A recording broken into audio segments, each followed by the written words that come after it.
Nelietojiet vielas. Tāpēc, ka, ziniet, dzīvē var atrast citus prieks. Izklaidēties, piemēram, draugi, meitenes, puikas, kas kuram patīk. Sveiki, dārgie radio skatītāji un teleklausītāji. Ar jums runā Rihards Jānis Zalīts pilnajā vārdā, plašāk zināms kā Jānis Vārnu, vai arī varbūt senākās iesaukās. Šodien es tā īsumā vai garumā pastāstīšu par sevi, savu mūziku un citām lietām. Esmu mūziķis, precīzāk esmu indija pagrīdes mūziķis. Es nodarbojos ar alternatīvo mūziku, spēlēju grupā Pikniks ar rajonu, kas ir tāda aktīvākā grupa. Es vairāk spēlēju ģitāru, tas ir tāds sirds instruments. Par bērnību īstenībā tas ir tāds interesants jautājums, tāpēc, ka par manu bērnību dažādiem cilvēkiem ir dažādas interpretācijas, tāpēc, ka es savu bērnību švaki atceros. Es jau no bērnības esmu ļoti kautrīgs cilvēks, ka esmu vienmēr bijis tāds ļoti kautrīgs un trauksmains. Plašāk atceros, ka kādiem cilvēkiem kaut kā sāk atvērties.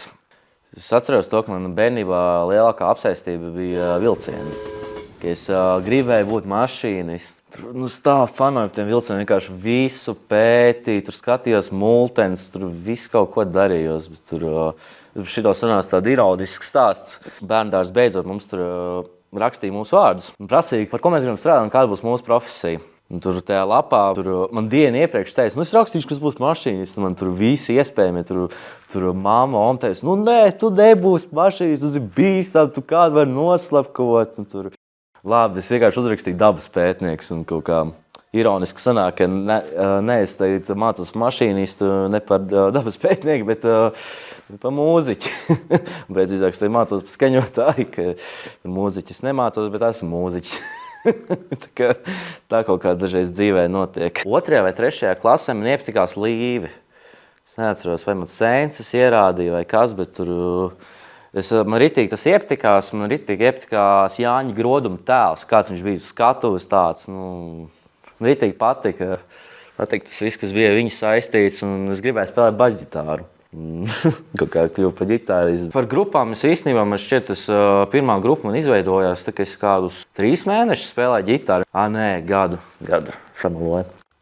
Tur Senča Čomam dēls spēlēja bungas, mēs tur kaut ko džēmojam, kaut ko čakarējamies, nekas nopietns nebija, protams, pat bez nosaukuma. Tas bija grupa ar Čomiem, kādu pusgadu noturējāmies, un mēs bijām ritīgi aktīvi cilvēki, bet arī dienas gaismu tas viss neredzēja, drīzāk koncertu gaismu. Kaut kā ar tiem bijušiem Čomiem izveidojām pikniku. Pagājušajā gadā nosvinējām gada jubileju, mums augustā bija jubileja, bet mēs koncerti kaut kādā septembra beigās laikam sarīkojām. Tagad sanāk šī 2024. gada augustā vai jūlijā mēs reāli paši neatceramies, kad mums pašiem tas liekas smieklīgi. Mums būs 2 gadi, un tā mēs rukājam. Ģitāru špēlēt man daudz kas iedvesmo. Ļoti daudz, kas varbūt pat ne konkrēti cilvēku, vairāk kaut kādas žanri vai kaut kādas manieres. Šobrīd tas, kā es spēlēju ģitāru, ļoti iedvesmojas Juris Simonovičs. Viņš man ir viens no mīļākajiem, ja ne pats mīļākais mūziķis.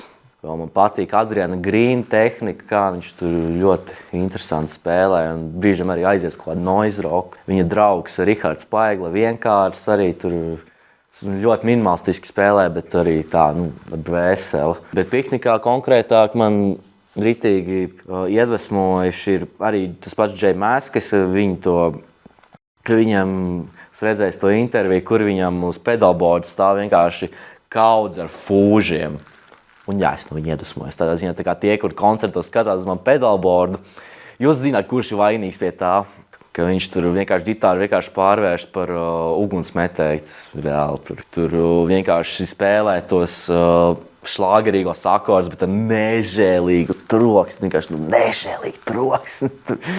Tā, ka brīžiem tu klausies Džizana Meričēna, tev vienkārši ausis asiņo. Bet no prieka, tāpēc, ka tā ir laba mūzika. Atklāti sakot, novēlējumi ir vairāki, tāpēc, ka esmu gājis daudz kam cauri, un, protams, man karjera ir salīdzinoši maziņa, bet 3 gadus esmu uz tās skatos, un daudz kam es gājis cauri kādiem pārdzīvojumiem. Pirmais, ko es gribu ieteikt, nelietojiet vielas. Tā viss mākslas kvalitāte vienkārši krīt. krīt uz leju, un tur alkohols reāli negatīvi ietekmē. Protams, ir slavenie stāsti, ka tur kāds ir kaut ko piedzēries, ierakstījis. Tas vienkārši nav tas autentiskums. Tas vairs nav tas, ka cilvēks, ka es personīgi uzskatu to, ka mūzikā cilvēkam ir jāizliek visu savu sirds un dvēseli. Un, kad tu to piedzēries, tur vairs nav tas prikals. Tu vairs neesi tu. Tu esi piedzēries tu, un tā, manuprāt, ir milzīga atšķirība. Tāpēc, ka, ziniet, dzīvē var atrast citus priekus. Izklaidēties, piemēram, draugi, meitenes, puikas, kas kuram patīk. Es nezinu, mūzika tā ir reāli. Visa man dzīve, tas ir, mūzika ir ietekmējusi burtiski visu. Tas, kā es komunicēju, tāpēc, ka man ļoti patīk diskutēt par mūziku. Tā ir lieta, par ko es varu stundām vārīties. Mūzika ir reāli ietekmēs, kā es skatos pasauli, tad, kad es klausījos tādu metālu, kur viss tādu dusmīgi. Es, protams, biju tāds ritīgi, tāds negatīvs, tāds ieslēdzies sevi, gribējās tur visiem dot pa muti. Tad, kad pārgājis tādu mierīgāku mūziku, tādu, kā jau teicu, sirsnīgāku mūziku, tādu siltāku, tad reiz pats kaut kā pārvērtos kā cilvēks. Protams, arī mūzika ir ietekmēs, kā es ģērbjos, tāpēc, ka principā visi, kuri man zina, ka es vienkārši visu, ko es nesāju, tās ir Converse kedas, kas ir šūgejas klasika, Kevins Šilds. Džīnsus, kas ir ikdienu un grupu krekli, ka man nav parastu kreklu, ka man ir tikai grupu krekli. Šodien man ir A Place to Bury Strangers, kas man mīļākā grupa. Atklāt sakot, mērķi man nav augsti. Pēc kaut kādiem pāris koncertiem, kuriem esmu bijis, es sapratu, es negribu būt populārs, ka varbūt šitas man izspēlēs ļaunu joku, un kādu dienu es skanēšu pa kaut kādu Latvijas rādio 1 vai 2. Es nezinu, man gribētos varbūt kaut ko nedaudz vairāk, man patīk tas, ka man ir ļoti plašs tas paziņloks, kas nāk uz maniem koncertiem, kas pat klausās man mūziku, un dažreiz ziniet, cik smieklīgi gadās, ka tu satiec kaut kādu cilvēku, varbūt kur tu iepriekš nekad mūžā neesi redzējis, un ka tu vispār dažreiz brīņas, kad cilvēks zina, kā tu izskaties. Un pasaka, hei Jāni, man patīk tavu mūziku, tur klausos, un dažreiz vēl, ka pasaka, kas tieši patīk, un tur tā. Negribas būt populāram, bet, zini, kā patīk tā visa autentiskā publika. Tur tādi mērķi nav tādi baigi augstie. Viennozīmīgi, par vecākiem, ko es varu pateikt, māte ir bijusi uz vienu pikniku koncertu. Kaut kur man šķiet, pat var atrast kaut kādas video, kurā es viņu uzaicinu skatuves pikniku gada jubilejā, un es viņu uzdevu kaut kāds jautājums par vienu dziesmu. Tāpēc, ka tur bija nedaudz, kaut kādas tur bija lietas saistītas, viņa tā dziesma nebija par viņu, bet kaut kādas tur lietas saistītas, viņa bija vienkārši uzdevu viņai kaut kāds absurds jautājums, un tēvs man arī viņš visvairāk atbalsta pirmkārt finansiāli, par ko esmu ļoti pateicīgs. Protams, arī tur tēvs palīdz man visur izvadāt, tur vest aparatūru, vest uz koncertiem, no koncertiem, tur reāli atbalstu. Un bieži vien tur tēvs arī ir gadījies tā, ka viņš tur savā ofisā uzliek manu mūziku, un tur kolēģi manu mūziku atklāja. Tur vispār arī tāds dīvainākais brīdis dzīvē, kad tēvs pasaka, viņš ieslēdz ofisā manu mūziku. Tur viņa kolēģi saka, jau šitajā kaut kas ir. Un man tāds, kādiem tādiem, salīdzinoši tādiem pusmūža vīriešiem, varbūt nedaudz jaunākiem, varbūt vēl jaunākiem, patīk man mūziku, tas vispār, ka vispār par šo tēvu un to, ka viņš arī reāli citiem rāda man mūziku, kas man reāli dažreiz, es dažreiz kautrējos citiem kaut ko rādīt, un tēvs mierīgi citiem rāda, un tur nesen gadījās tāda smieklīga situācija, ka tēvs tur kādam kolēģim bija ierādījis savu mūziku, es viņu satiku Simonoviča koncertā, mēs tur pārunājāmies tur par visu pēc tur. Tā kaut kā smieklīgi sanāk, ka dažreiz ar vecāku atbalstu pat nezinu garā situācijas tu iekalies. Ejiet uz Zalponiju. Tur gan ir laba mūzika, gan lēts aliņš, gan forša atmosfēra. Tur visiem ir labi, ka tur reāli, tur. Kāpēc man bieži vien nepatīk šās svētā trijotne, ko jūs nosaucāt? Tāpēc, ka tā kultūra ir tāda, ka tur vajag daudz tādu nepatīkamu cilvēku, un vienkārši tu aizies Zalponiju, un tur necik nav tā.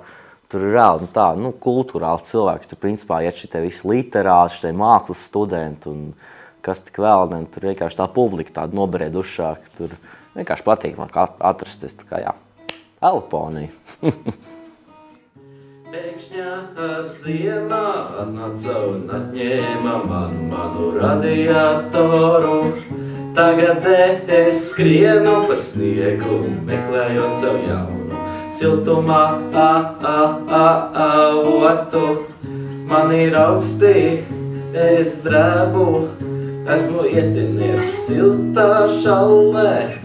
Man ir augstī, es drēbu, pat kafija nepalīdz vēlīte sniegā.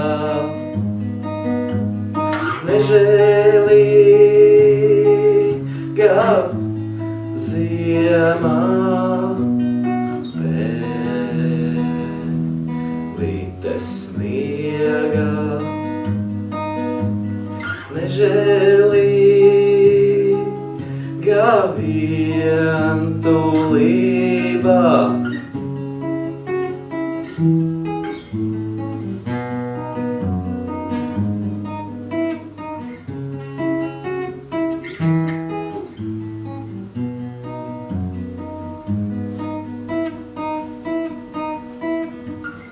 Es zinu, ka citas depresijas bumbas ir zaudējušas savas mājas, bet te es vēlos pakārties kā melns metals pēc ziemas pastaigas. Man ir augsti, es tricu, es gribu apskavienu. Man ir augsti, es drēbu, pat cigarete nepalīdz vēlīte sniegā. Nežēlīga ziemā vēlīte sniegā. Nežēlīga vientulībā vēlīte ziemā. Nežēlīga sniegā vēlīte sniegā. Nežēlīga